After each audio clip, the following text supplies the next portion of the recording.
যেহেতু ডন একটা শিল্পী, তাই না, আর সালমান শাহর খুব ক্লোজ ফ্রেন্ড ছিল, আমি দেখেছি এটা আনন্দ শুটিংয়ের সময় আমি দেখেছি।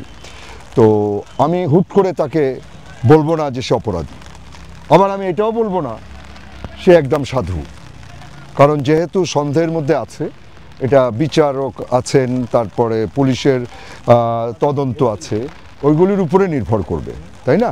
আর আমার কথা হলো ডন হোক বা যেই হোক বা আমি নানাশা হই, বিচারের সম্মুখীন হয়ে যদি শাস্তি হয় শাস্তি হবে।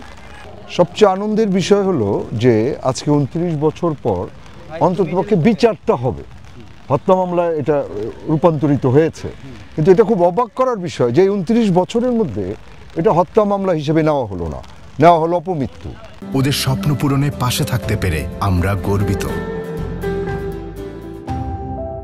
এটা আনন্দ ছবি। তো ডাবিংয়ের সময় আমি ওখানে বসা, তো সালমান গাড়ি থেকে নামলো বা ডন এরা কে কে ছিল আমি জানি না, আমার অতটা মনে নেই কারণ অনেক আগের কথা। তো তো সালমান নেমে বললো যে নানা ভাই তুমি বইসো, আমি আসতেছি, তোমার সাথে আমার কথা আছে। এই যে সে আসতেছি বলে যে গাড়িতে উঠে গেল, আর সে ফিরে আসেনি, আর তার সাথে আমার দেখা হয়নি। আর হয়তো দেখা হবে, যদি দেখা হয় ওপার যাওয়ার পর হয়তো দেখা হবে। আমি কয়েকজন মানুষকে প্রচণ্ডভাবে মিস করি।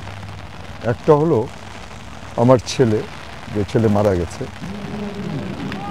সালমান শাহ আর নায়ক ফারুক, আমার ছোট মামা, এই তিনজনকে আমি সর্বক্ষণ মিস করি, সব সময় মিস করি, এবং প্রতি রাতে আমার তাদের কথা মনে পড়ে। সালমানের সাথে ঘোরা, শুটিং করা, মধুপুরে আড্ডা মারা, আমি, হুমায়ুন ফরিদি, সালমান শাহ, আসলে ভোলা খুব কঠিন। আমার কিছু কিছু শিল্পী আছে যাদেরকে আমি হয়তো মৃত্যুর আগ পর্যন্ত ভুলতে পারবো না, যেমন রাজীব ভাই, সাদেক বাচ্চু, হুমায়ুন ফরিদি, আমার সালমান শাহ। আমি সবসময় বলি কিন্তু আমার সালমান শাহ, কারণ আমার এত প্রিয় ছিল আর আমি ওর এত প্রিয় ছিলাম।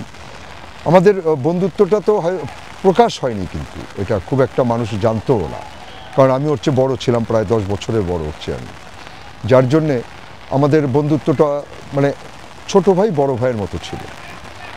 খুব চঞ্চল ছেলে ছিল, তো প্রচণ্ড মানে মানবতা একটা মানুষ, সে মানুষকে খুব ভালোবাসতো, গরিবদের ভালোবাসতো। না, আমি তো সালমানকে দেখতে আসতে পারিনি মানে আমি কিন্তু লাশ দেখি না। আমার বড় ছেলে মারা যাওয়ার পর থেকে আমি কোনো লাশ দেখে সহ্য করতে পারি না।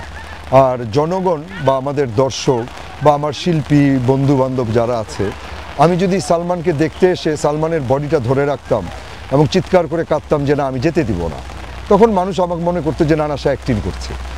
তো আসলে এটা আমার ভেতর থেকে চলে আসে, যার জন্য আমি দেখতে আসি না।